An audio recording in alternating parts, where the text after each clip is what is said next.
Hey guys, how are we tonight? It's Thursday night and we are ready to talk reloading tonight. Hope you guys have had a wonderful day doing whatever it is that you might be doing. I have again not had a lot of sleep last night, so forgive me. This beer is going to go straight to my head and we'll...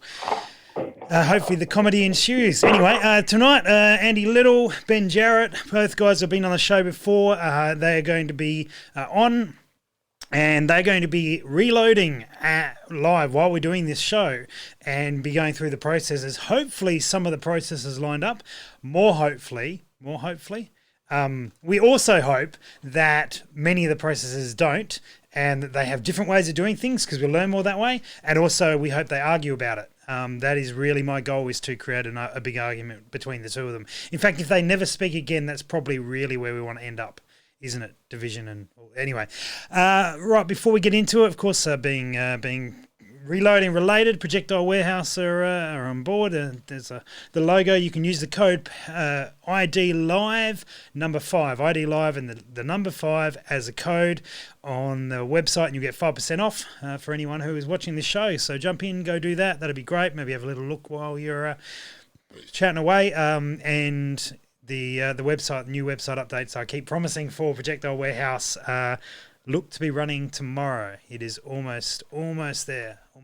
Anyway, that's where we are. Also, later tonight, we will be drawing out a winner of the weirdest shooting position type things you didn't want to see at the Burris Cold Steel Open. Ben will be involved in announcing or selecting that, so we'll get onto that. But I believe, if this is all right, this is going to look a bit different tonight because we wanted to we need to look at some equipment and bits and pieces. So we have Ben and Andy are sitting here ready to go. I think we'll bring them up in just a moment. If you are in the chat, let us know how you're going. Let us know what you're up to. If you're having beers or rum or whatever it might be. And questions tonight. So as we go along through, I'd love for you to put in whatever it is that you do for the various processes, other bits and pieces. So keep the chatter up. Let us know what's going on. Of course, these boys want to smash Nick still. Nick's the king of likes on the video. So hit like, subscribe if you're enjoying this, and we will get on. Also, a little heads up: Emma Stevens is on tomorrow. If you don't know Emma, you're in for a ride, and if you do know Emma, you'll definitely be tuned in. I know what you like. And Sunday night we will have a few guests back for a Q&A session as well. So start thinking about those questions. Drop them to us if you can early, because that way they're guaranteed to go on the show and get covered. And that will be an exciting night on Sunday night. Right, I think we're ready to bring the boys on. Should we do that? I think we should. Oh, Emma's in the comments saying rum already, so I think we know what tomorrow night's plan is. All right, Andy, Ben, I believe we have you on screen. Hey.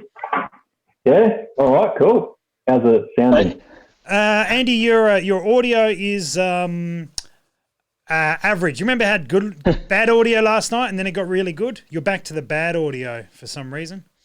Right. Yeah. But anyway, see what you can do. One thing I did forget to mention. How are you, Ben? You're looking smiling, gorgeous, and all those things. I'm good, mate. I'm good. I've got beer. I'm all fine. Okay. Very good. I was going to say, last night we did the Zoom hangout session after the show. We generally had about 12 people on the screen at any one time, and we floated up to about 15 or 18 people who came through. So I want to thank all the guys who jumped in on that. That was really good, just to chat and see some of the faces we haven't seen for several months, and probably, unfortunately, won't see for several months. So thanks to the guys for doing that. We will probably, I reckon we'll do that again next Wednesday night. So if you are around next Wednesday night, download Zoom at the later... Towards the end of the show, we'll put up the Zoom code, jump in that room, and we'll chat for 40 minutes or so. It's good to see some people's builds and guns and stuff that they would have shown off at the PRS, but couldn't do that. So anyway, all right, back to these gentlemen. Any better? Sorry, mate? Is that sounding any better? Not really, but I can still hear you. I'm sure we can make sense of what you're doing. Ben's looking like he lives out in the country somewhere, which he does, so that all makes sense. Right, we shall pursue. Not everyone's in ideal scenarios, but we can see you and we can see what you're doing. So, gentlemen, tonight you are talking about reloading and reloading process. Now, I neither of you, but I'll state this up. Neither of these guys have said that they are pro reloaders or have said that they should be out there teaching people. This sort of came about in chatting with Andy, and I would, without being rude, these guys shoot very well and probably reload absolutely perfectly or fine or whatever. But just to put a little caveat in there, these guys, we've got these guys because they just reload to shoot and they know what they're doing, and you can definitely learn some stuff from them. But they also want to hear, no doubt, some things from you. And so if you are a reloader, this is much more of a discussion than it is a lecture. If that's sensible, gentlemen. Is an accurate description, yes. Yeah, fair enough. All right, so we'll try. We'll try. Excellent. So, Andy, where are you up to right now with your cases? What have you done, and what are we about to do? Well, I've got a few here that are pretty much just being fired, so still dirty, still got the primer. Step one. Okay, yep. And so they've been cleaned, or what do you do there? No, okay, so step one, I'll decap them, so I'll get rid of that primer in the bottom of it, which I do on my old press over here. Okay, no worries, mate. No worries. So you're going to go ahead and do that. Let's jump in. Ben, where are you up to with your cases? What's the story at the moment? So I've got some cases which are the same, just fired, dirty, uncleaned, and haven't been resized. So my first step is annealing. Okay. So I might jump into that. Just bring that with me. Oh, we're going on a walk. We're mobile. We're doing it live. Yeah. we are. Okay. So what are you using there for your deburring? Not deburring. You know what you just said it. That thing. What you're doing? Annealing. Annealing. Why is my mind blank? Anyway, so be it. So this is a case annealer from Case Annealer built in Tasmania by a bloke named Craig. So this is I suppose the old style annealer before the electro sort of AMP stuff sort of became really popular. But this was really great value, $400. You've got to muck around a bit with things like Tempolac to figure out what your exposure times are. So you can split these wheels up or slow them down depending on your case. So I've got this set for 48 RPM. And for my larger cases, say the 365 JTAC, I'll slow that down to 35. If it was a small case like a 223 where you don't want to overcook it, I'd probably speed that up, but I'd have to figure out what that requirement is. But Tempolac is something that you use initially to figure out what gives you a temperature indication. Yeah, based on that, okay. Then you work out your RPMs for the wheels and that sort of stuff. So now I've got my. I'm not even going to touch them because I learned the hard way. These are really, really hot still. Watch me and you'll learn stuff. Yeah. Whatever Ben's doing, don't. Yeah. So the next step for me will be to drop these into my media tumbler and leave them there for a day or two. So so that's what I would do there. All right. So Andy, you have deprime. Show us what you were doing in the depriming side of things. What I was doing? Yeah. So essentially, I'll grab another case here. So essentially, I've got my new press and my old press. New press, I don't do any depriming on it. I want to try and keep that clean. So my old press is pretty much only for got a pretty universal decapping die here, and then I'm just punching out that primer. It just drops in a little cup there, yep. And that's that's my first step. Yeah, cool. So just to be clear, so that die there, all it does is just pops out the primer. It doesn't resize or anything. Yeah, correct. Okay. It's only a dip happen. Yeah. Yeah, cool. So, no worries. It's interesting to see that there's already a pretty big difference. Yeah, absolutely. Process. Yeah, and so you don't. Why can't I think of the name? You don't anneal at all with your process, Andy, at this stage. Sorry, mate, was that directed at me or Andy? No, that was to Andy. And Andy, you don't anneal at the moment. Is that correct? I do probably once every second or third firing, though. Okay. And yeah, I do. If I do that, that's later on in the stage.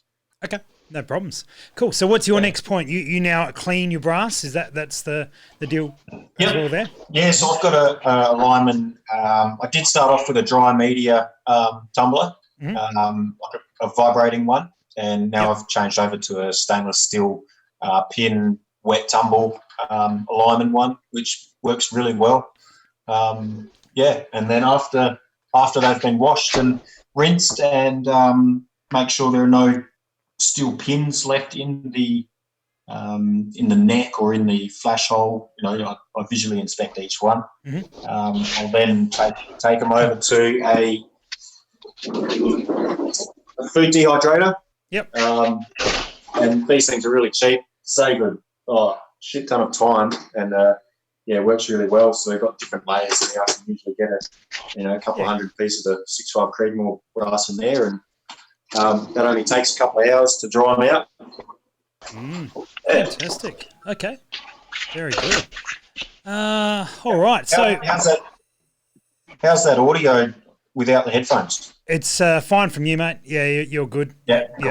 Ben's struggling with that, but we can make sense of him. He's fine. So you're cleaning and then you dry your cases, Andy, and which is about where Ben's up to as well. Ben, you got anything to add to that cleaning side of things? You're just tumbling things?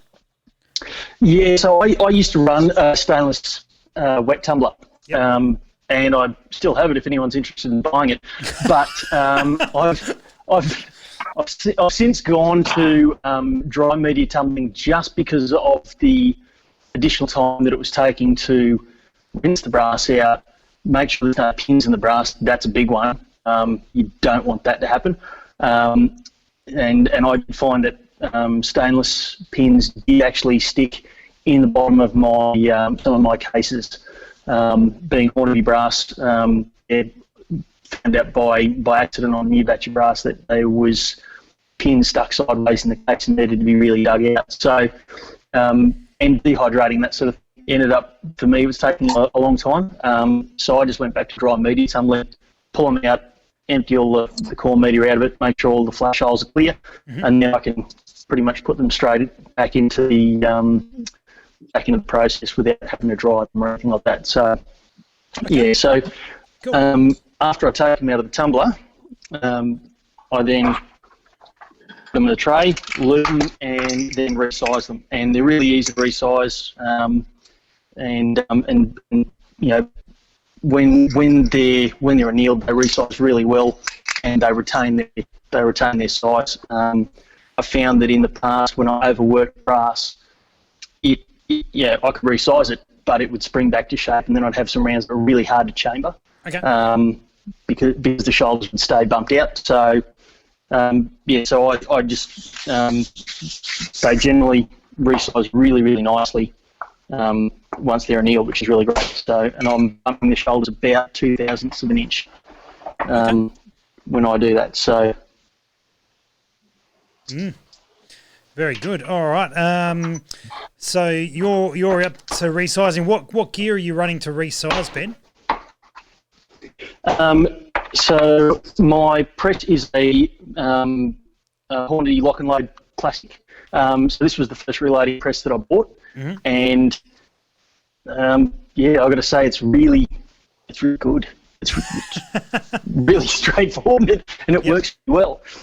So I do pretty much everything on this. I've got an RCBS, which is this big sucker here, So that's specifically for the 375. All right. So Showing off. yeah, so because the dies on that are 1.25 inch diameter, so they're different diameter, and yeah, it's a whole other thing. It's a whole thing. Yeah, okay, I got you. It's a whole thing. So, but yeah, pretty much, got and they work with the Colt system of the Hornady lock and load, which is really good. I've got some ring dies, I've got some Hornady match grade dies, I've got some Hornady American dies, just steel ones for, this is just 308 brass. I've got some Lee ones for the 303.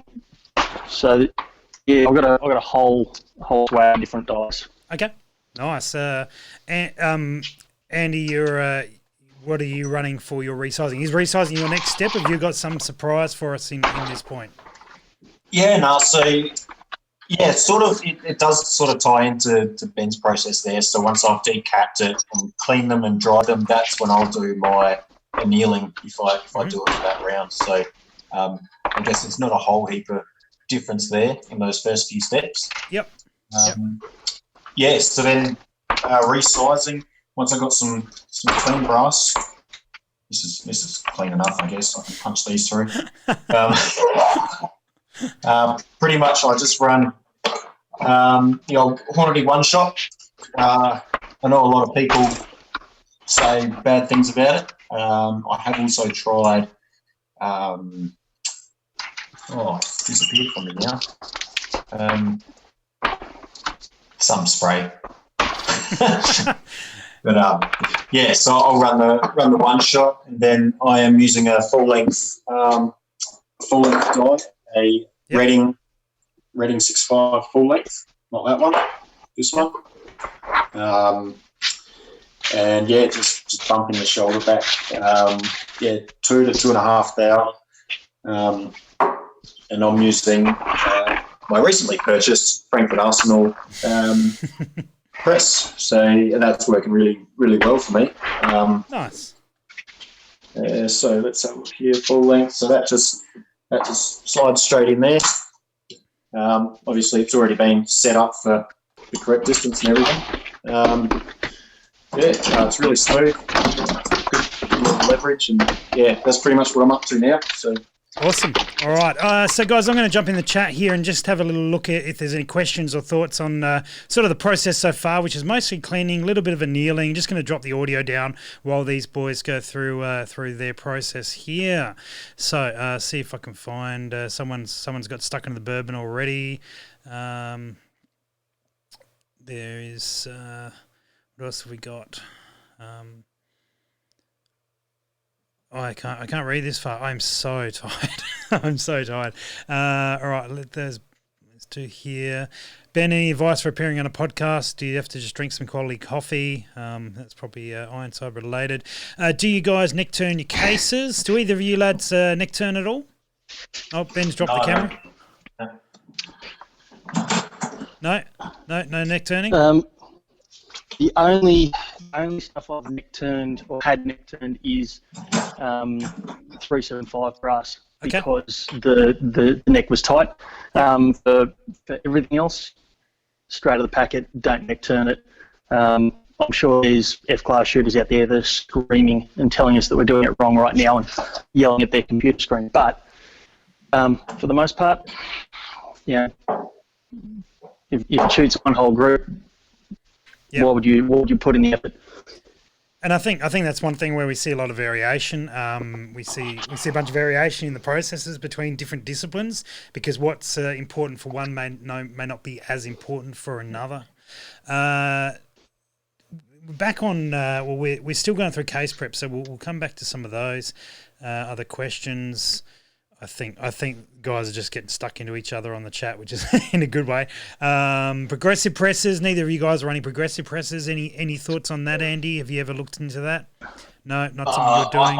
I have looked into it. I think for what we do, probably wouldn't get the same amount of accuracy. Although you might get similar or pretty pretty decent. Yeah. It's the initial outlay of, a few grand, I guess, for a good one. setup. Yeah. Plus, I got a bit of time to kill. So Very good. Ben, what about you, mate? When I first started reloading, like my very first exposure reloading, my dad and I used to shoot pistols, and especially when you shot action mag or something like that and you needed bulk rounds. Yep. So we initially tried reloading my 223 on a progressive press, and it was horrendous. It was just a horrible thing. And you could churn out ammunition, but you run powder discs and that sort of stuff. You couldn't expect anything within say 0.2 of a grain of what you aim or your specified load, whereas you'd be up to half a grain either side potentially. So I gave up on that pretty quickly and then just stuck with back ammo as a teenager, and then when I could finally get a single stage press for this kind of stuff, it just makes a lot more sense, I think. Yeah, absolutely. I have run a progressive. I did run a Dillon 650 for quite a while, and it was good to just speed up a few of the processes. I did run it for straight ammo, but that was sort of spotlighting gear, not so much just for competition sort of stuff at all. I would use it for competition stuff to do some of the processes, but not the whole thing. If you're doing pistol, 100% do it all day. If you're doing IPSC, like 223 stuff, again, just no dramas at all. You can get reasonable accuracy out of them, but that's usually when you're doing a combination of allowing it to do some processes and others not. All right, some suggestions for drying things in the oven. Yeah, keep the temperature low, good to go. Lots of comments about the quality of your video, Ben. You look better. You look younger, out of focus. It's the 8-bit camera takes 10 pounds off. Just the normal things. All right. Thanks, guys. So lots of love for you, Andy. Emma wants to know if you've cut your hair. We did cover this the other night, but grab the hat off. Show us that you're not not what. I even had another trim today. So it's did you? It's all fresh. Oh, look out! Who is that? Yeah. Oh dear. All right. We're asking the tough questions here. All right. Very good. All right, guys. Where are we up to next, Andy? What is your next process?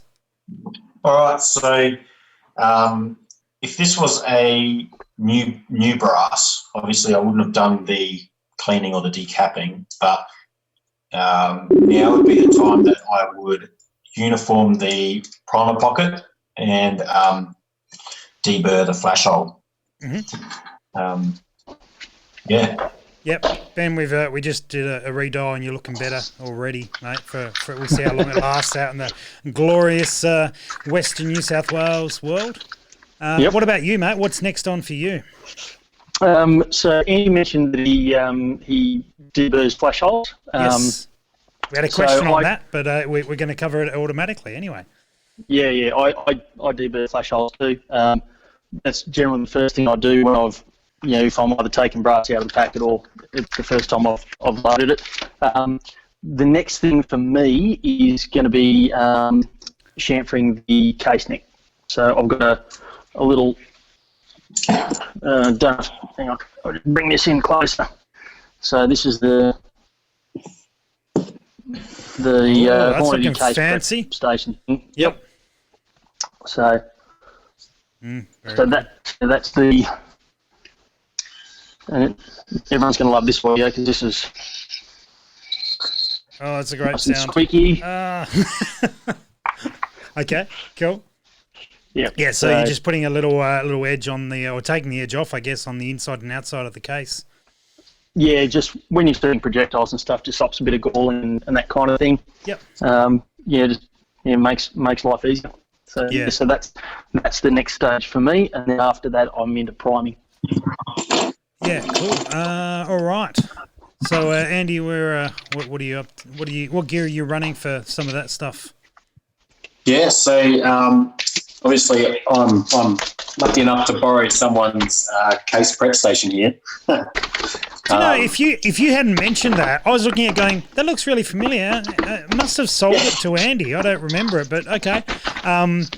Yeah, so you're borrowing that. Okay, good. I'm glad I've got that on camera because I completely forgot that I'd lent you that / don't have it anymore. Good. All right. Yeah. Hope it's going well for you then. Hope it's going well for you. It is. It's gone really well. Yep. So obviously, yeah, new brass, straight from the factory, flash hole, deburr, and primer pocket uniform. I'll do that. So using that one there and that one there. Mm-hmm. And then for any other case, I need to obviously check overall length. Yep. And to trim the length, I've got this Lyman Express trim. They're pretty new, aren't they? Relatively new, yeah. So essentially, there's just a little cutter in here. It just does a straight, like a straight cut. I'll see if these ones. I'll see how these ones are going for length. I reckon they'll be okay. But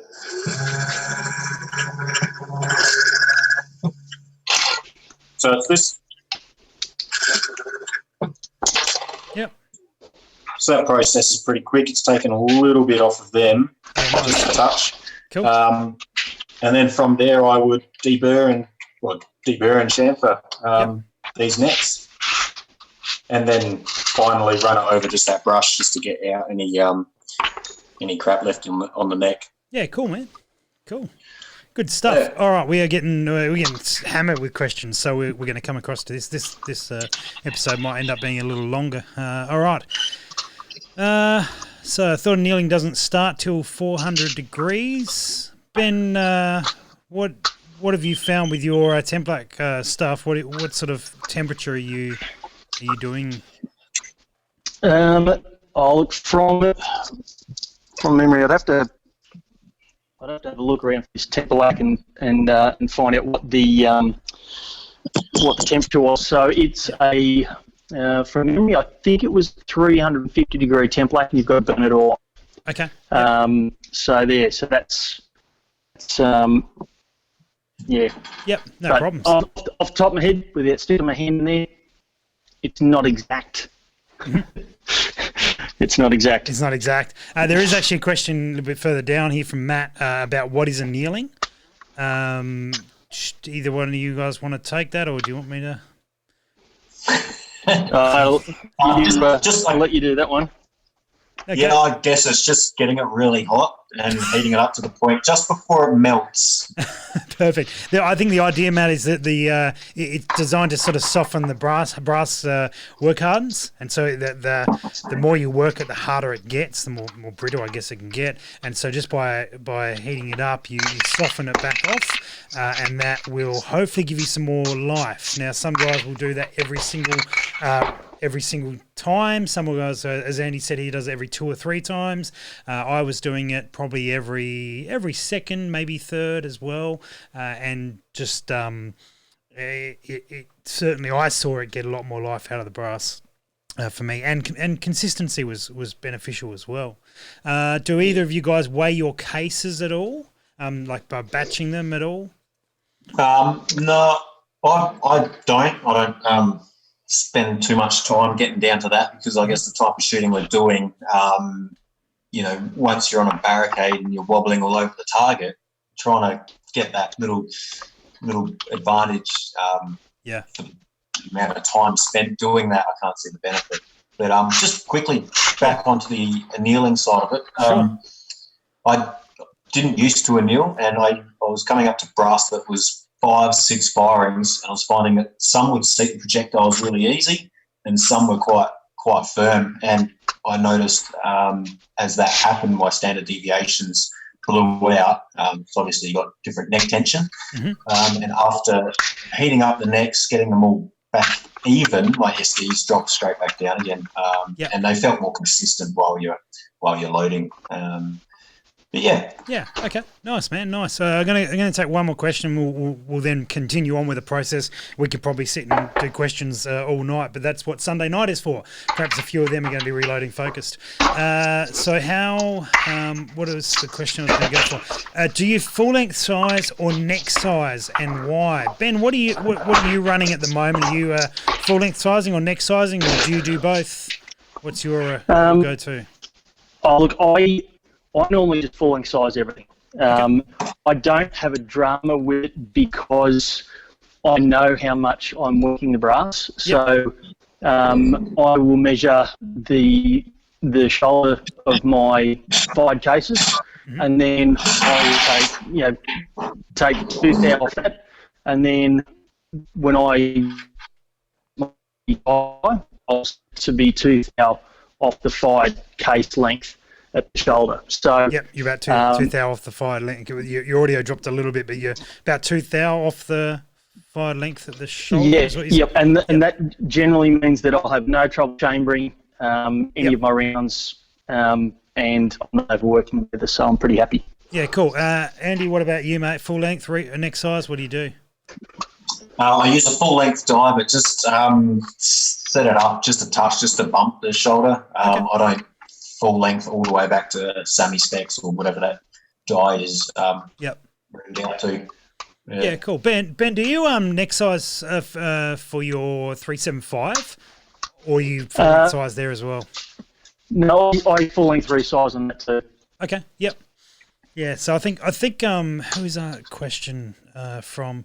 The Paul Jones. So Paul, I think you find a lot of guys in the PRS world will do full length sizing because the fact that your magazine, like your ammo, runs super smoothly and is always going to chamber will far outweigh any slight benefit you might get on accuracy. So that I think that's why you will see that become a lot more. Oh, Ben's standing up and getting right into it. Wow, it must be going right for him. All right, guys, we'll come back to some more questions. Keep them coming, and it's all that sort of thing would be wonderful. Okay, Andy, where are we up to next? What's your next process there, mate? So what have we done? We've just trimmed, deburred, shampooed, got all that prepped up.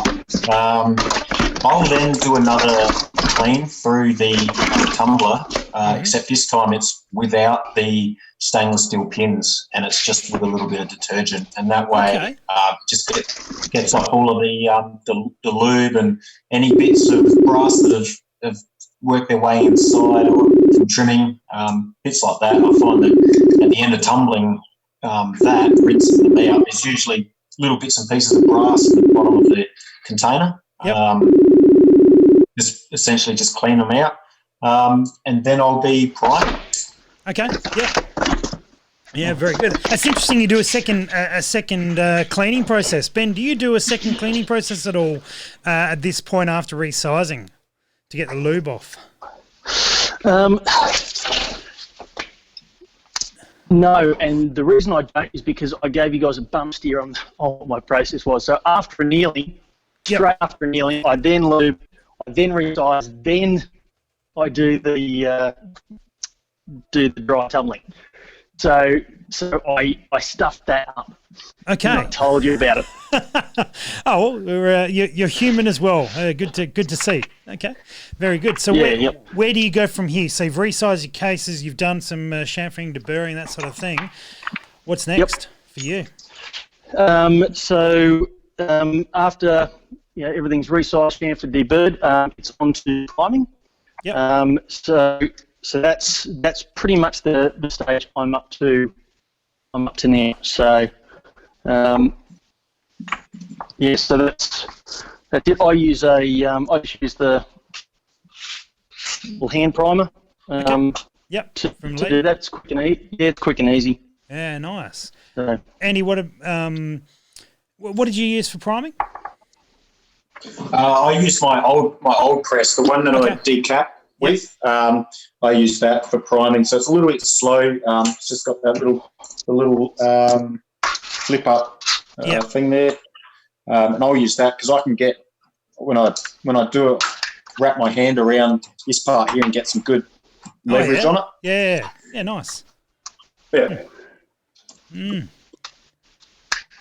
Excellent. All right. So once we're primed up, gentlemen, is it powder time?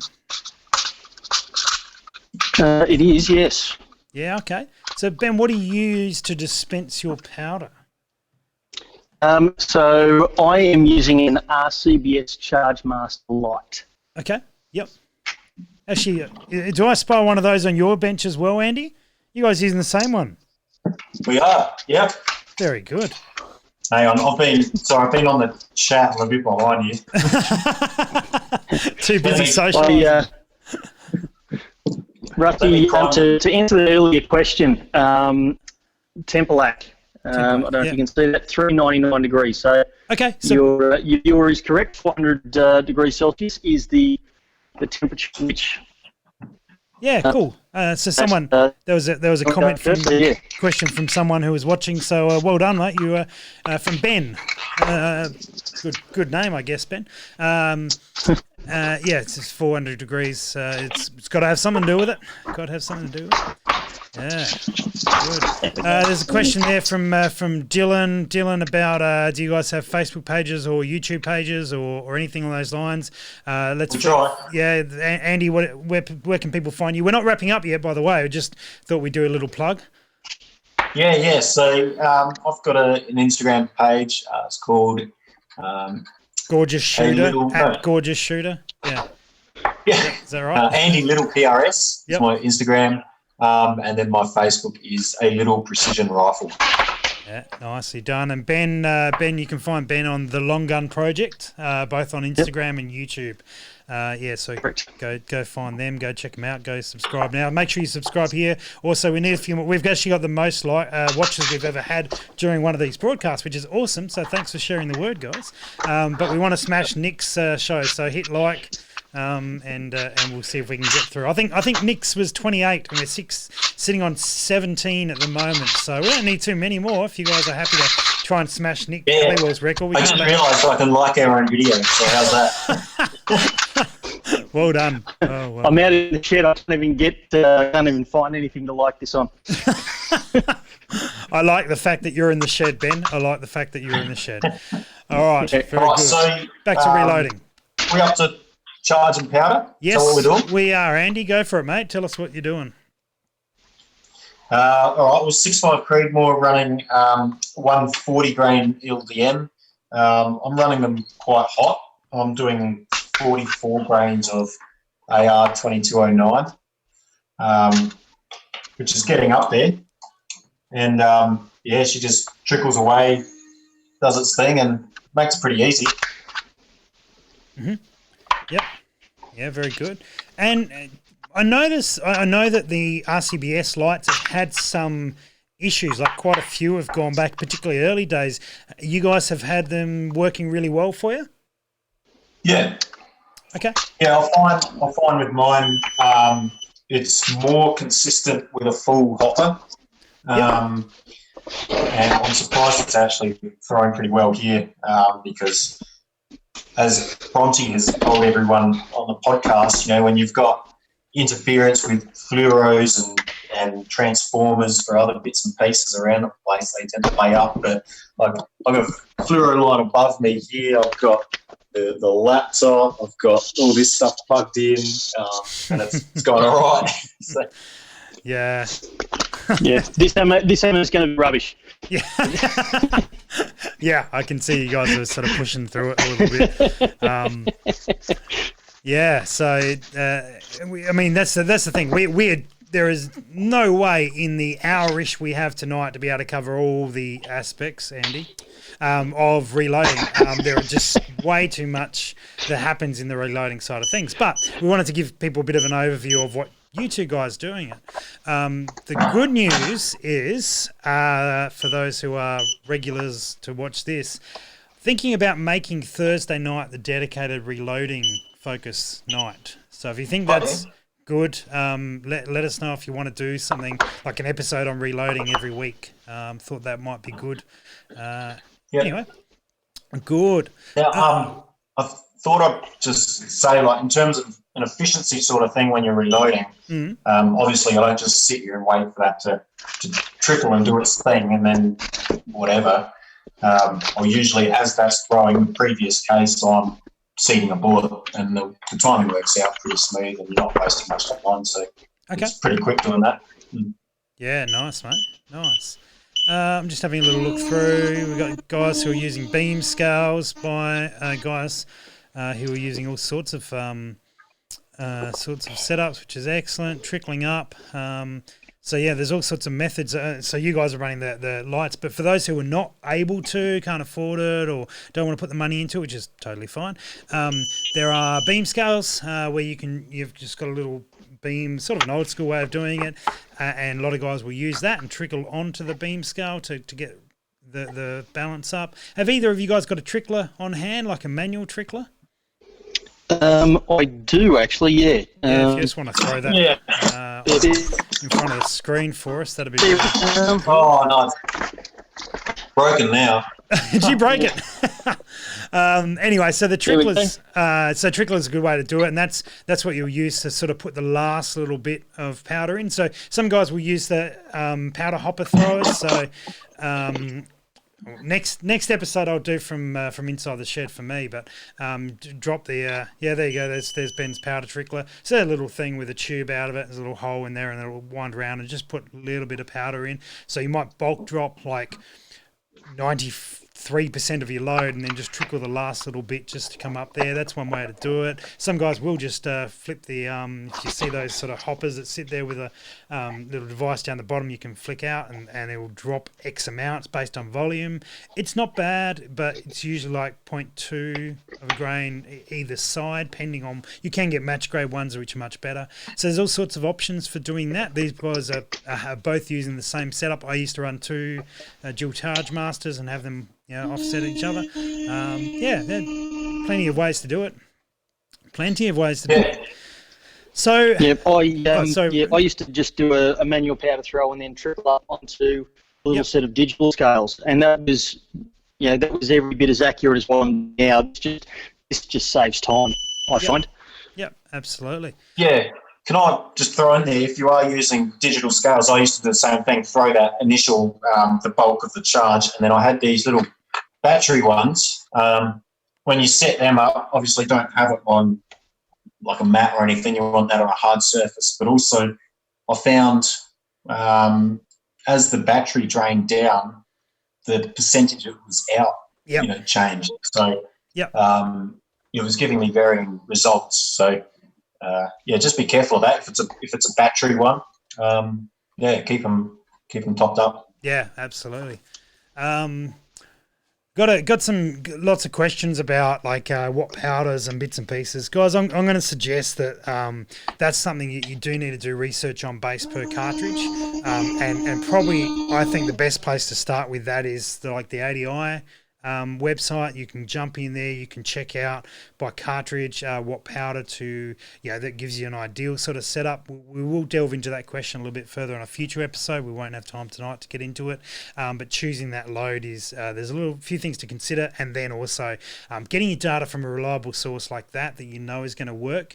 I'm not particularly inclined to give much load data out, because there's often a lot of caveats around it as to, I use X, but it took me a day of testing to work out I could safely use that. There's certainly good options. You'll find lots of people here will for the PRS sort of stuff, you're on it for running 6 mils and stuff, so you will usually go for a mid burning powder and stuff. But again, just checking out that data before you load.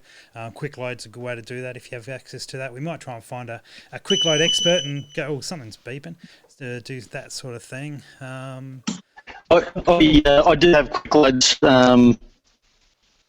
somewhere on my computer. Yep.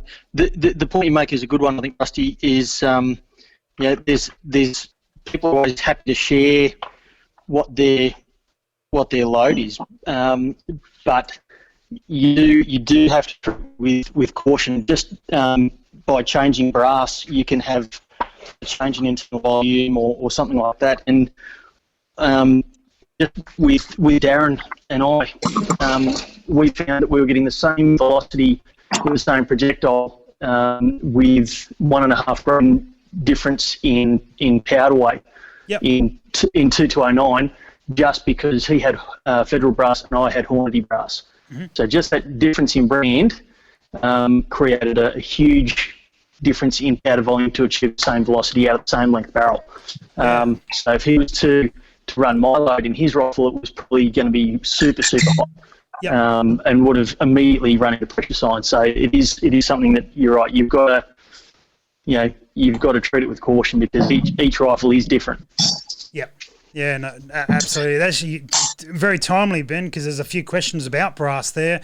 Henry's asking about collecting his 6.5 Federal brass. Doesn't matter what brass you use. Everyone talks about Hornady. Hornady is just easy to get. Yeah, what's probably most important is to be using the same brass, is not having mixed head stamps in amongst your brass. I mean, you might have 200 Hornady and 100 Federal or something like that, but just keep them separate, because if you're trying to get a lot more accuracy, or you start pushing your velocities up, you'll see a difference between the two. Absolutely. Yeah, all sorts of brass out there that does work well with Starline, ADI, Federal, Lapia is really good. Yeah, all sorts of stuff in the chat there. All right, gents, we've got powder in. We've selected that over a period of time and getting the data that we need to. What comes next? Are we now looking for projectiles? Yes. Yeah. Oh, well, if you're looking for projectiles, perhaps you could check out Projectile Warehouse and get 5%. That was well set up, wasn't it? Thanks, guys. You get 5% off using the code ID Live number 5 and sort that out. But anyway, gentlemen, briefly, just let us know a little bit about what you would do to choose a projectile, because again, that's an entire episode going through that process. So just, Andy, let's start with you. Just a quick, couple of thoughts about what you do when you're looking at getting a new projectile, or what's important to you. Yeah, so a couple of things I did was looked at a few different brands and a few different models within those brands, and sort of ran them through a ballistic app to try and find one that was a little bit better than the others. But then ultimately, I think for myself, it came down to price and availability. 'Cause I know some of those brands, they can be pretty expensive, and availability sometimes are a bit hit and miss, and I didn't want to try and work up different loads for different projectiles and then remember what projectiles I was using where. So that was the main consideration, availability and price. The second one was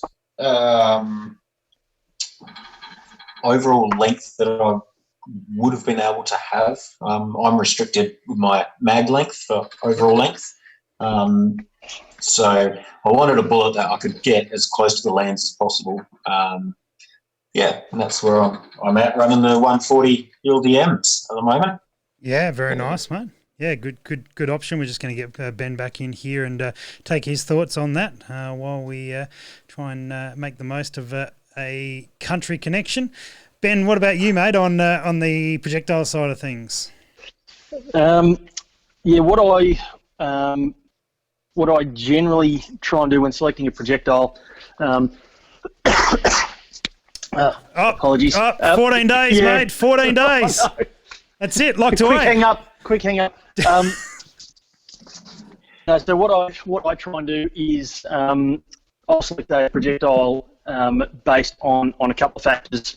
Obviously, the weight of the projectile and the BC that you sort of want to do what you want to do.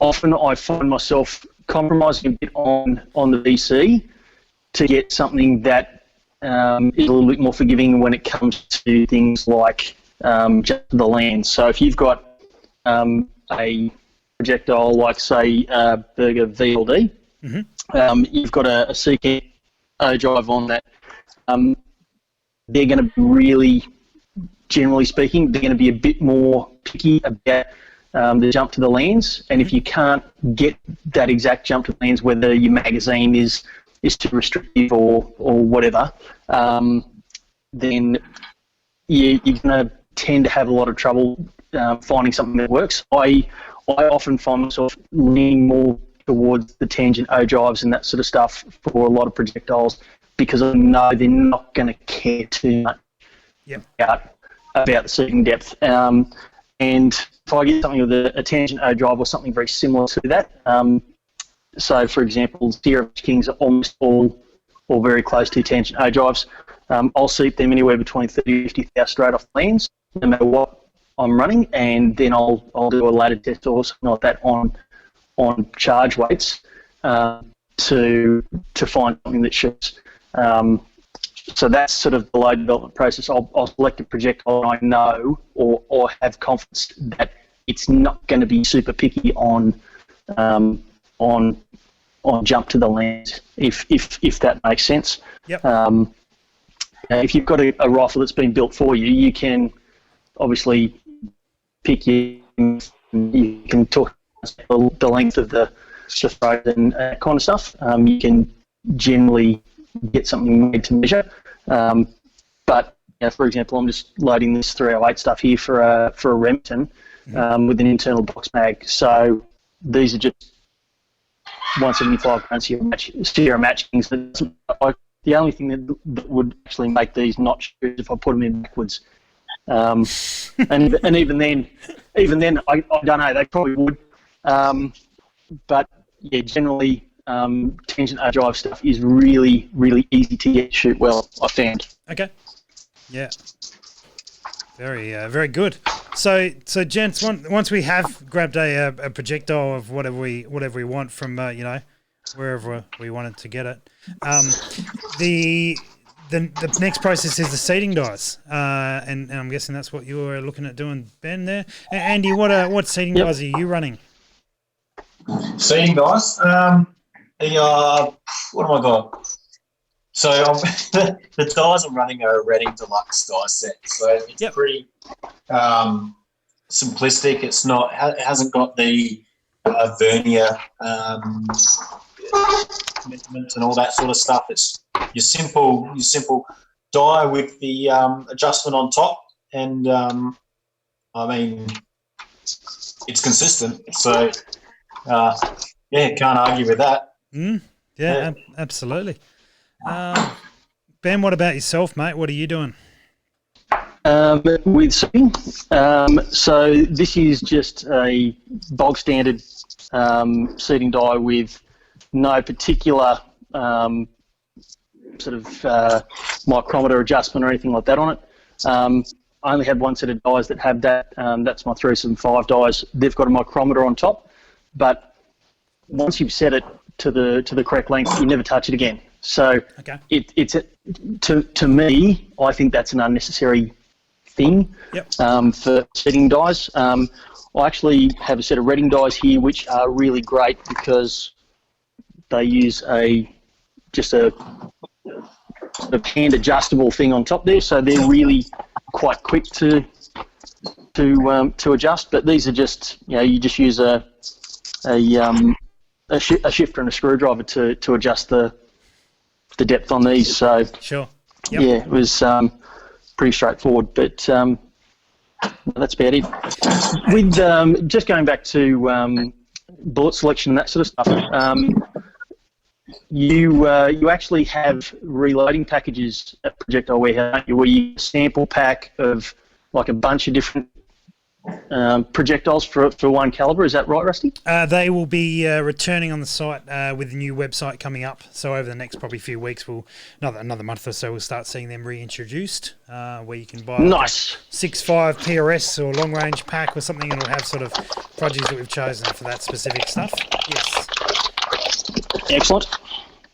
Yeah, so that will be good. How do you guys have any particular process you use to find your seating depth, Andy? Have you run something specific? Yep.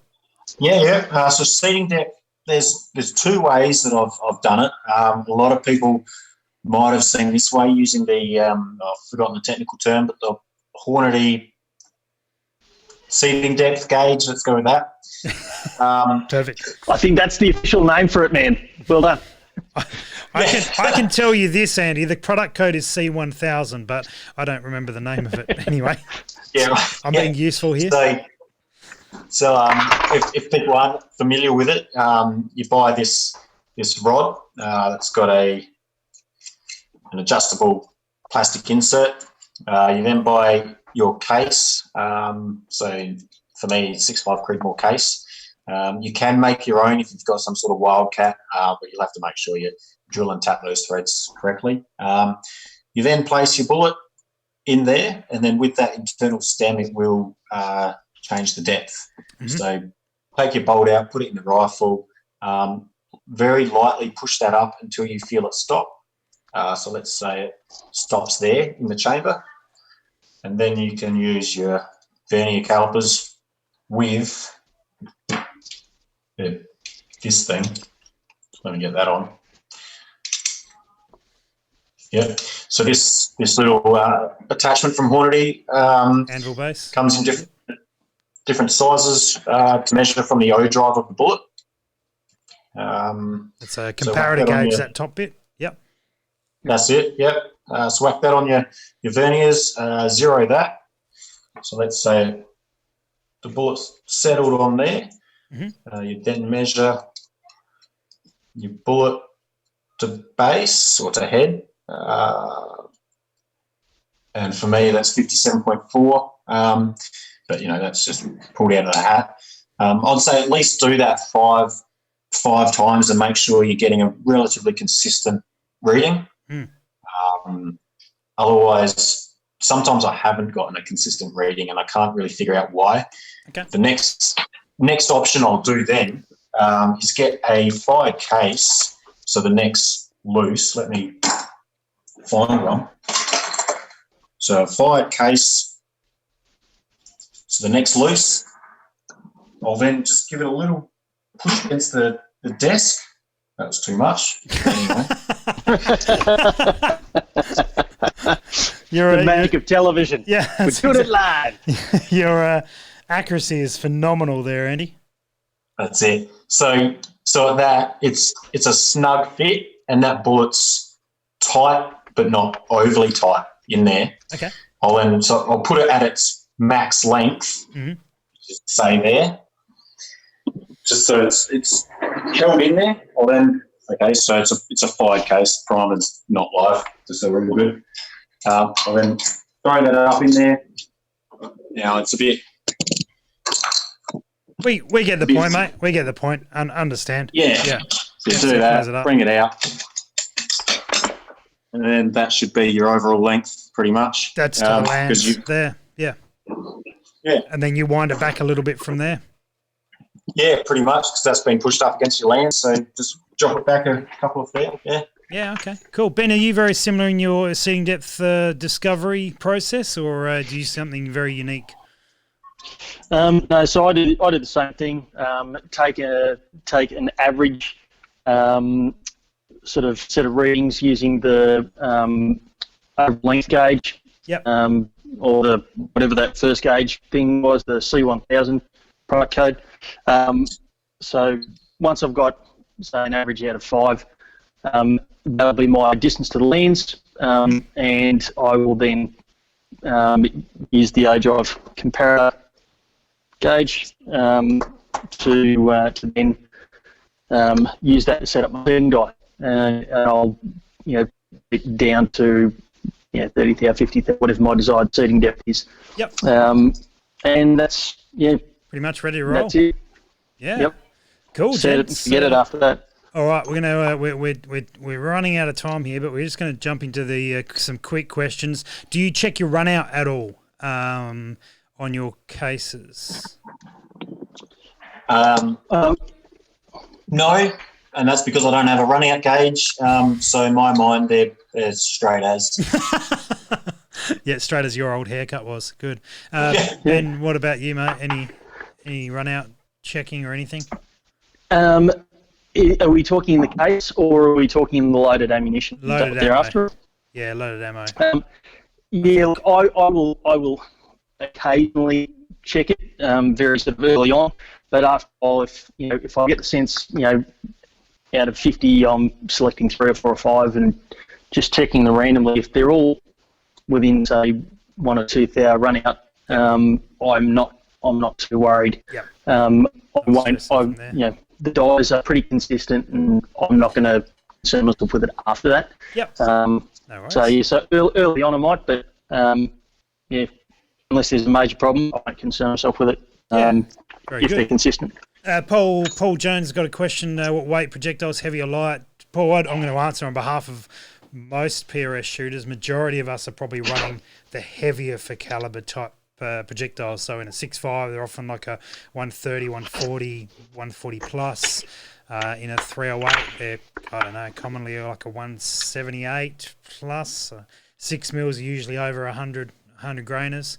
That sort of stuff, usually sort of towards the heavier end for that sort of gear. Cool. All right. So all that, I think there's a bunch of...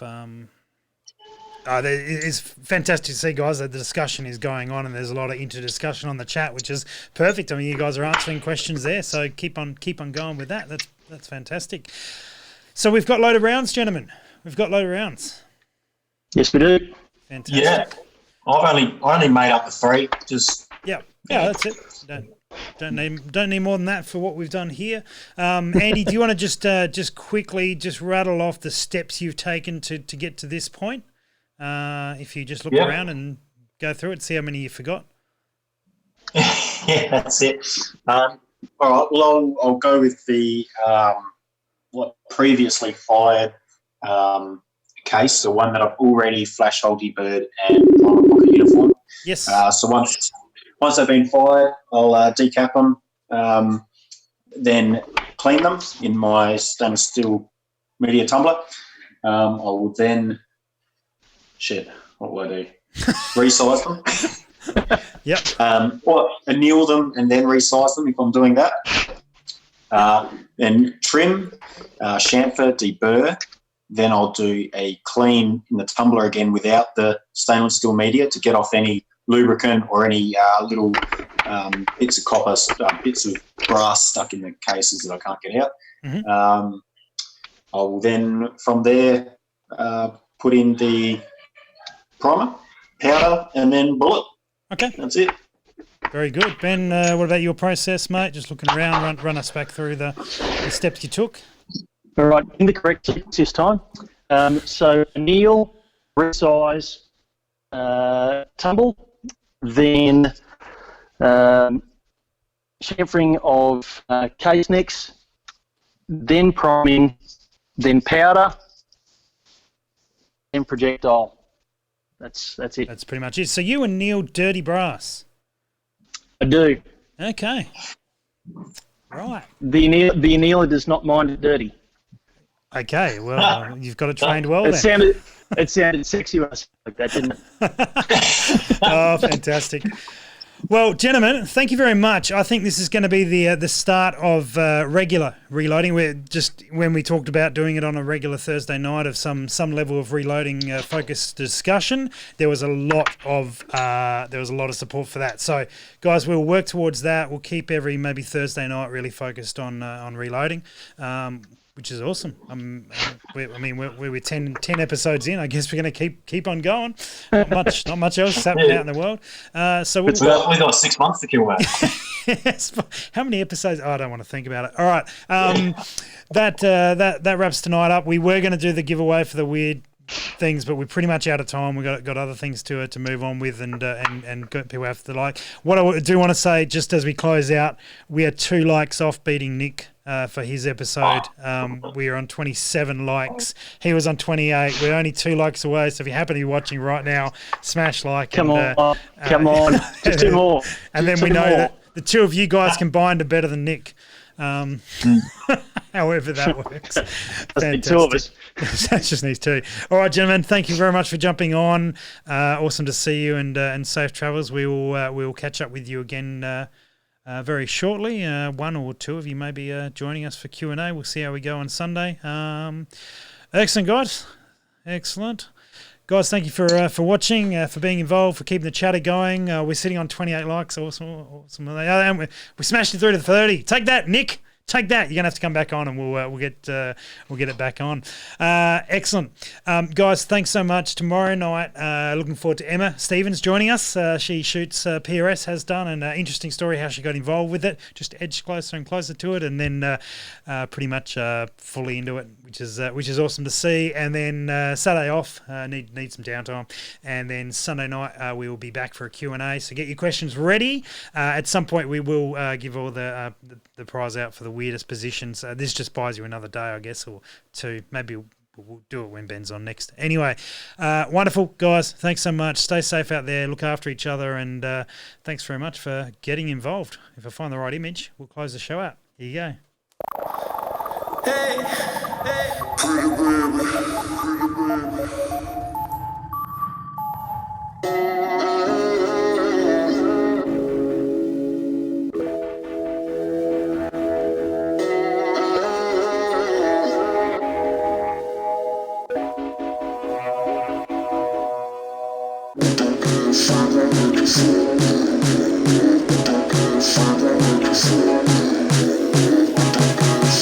Father,